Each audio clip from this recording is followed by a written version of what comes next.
Hey everybody! The purpose of this video is to explain question E1 in the Measures of Center homework. If you remember E1, the question from number 8 in the textbook involved this data set up here. And in that question you had to find the average, and I think you had to find the median. And my question was, what happens if you take all of those data points and double them?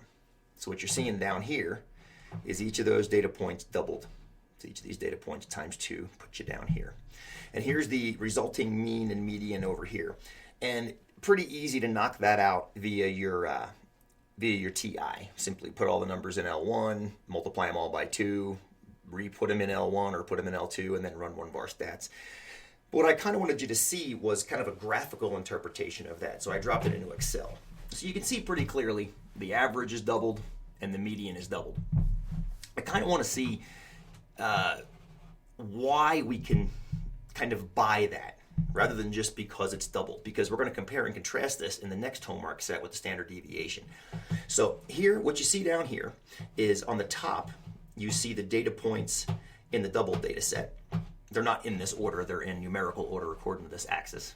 Make that axis a little bit darker. Maybe that might be easier to see. Oh, that might be nicer, huh? Yeah. And then up here you see the average, and down here you see the median. Okay, and those are the averages and the medians represented up here. Down here in this bottom data set, you see the original data, again in numerical order.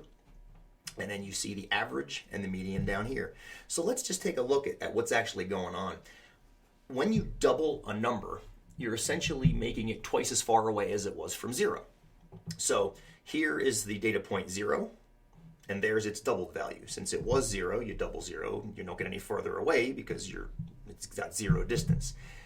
Right here, this guy here would be the data point -1. This guy right here. You double him, and he becomes -2 because he's now twice as far away from 0. So what you're essentially seeing is you're seeing a one-to-one correspondence with each point down here heading to each point up there. So since each data point is twice as far away from 0 as it used to be, that means each data point is twice as extreme as it used to be.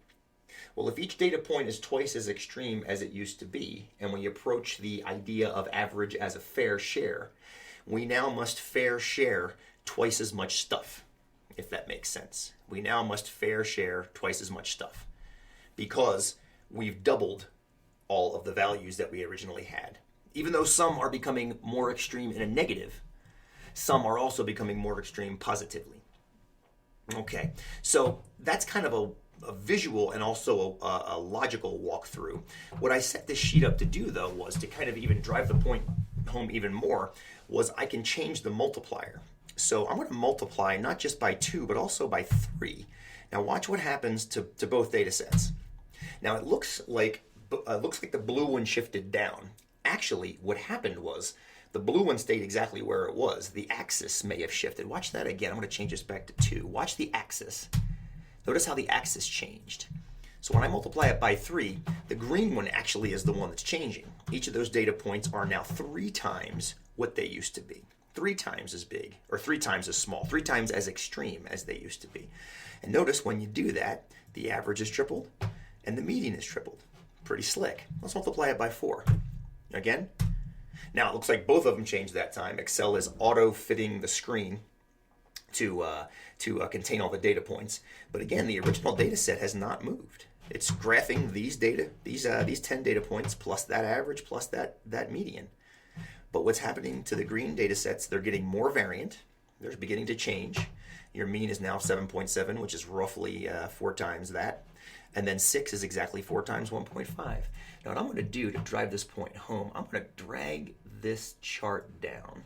And I'm going to force this guy open like this. And I'm going to fix this axis, because I think this might actually drive the point home even more. I'm going to fix that axis at 50.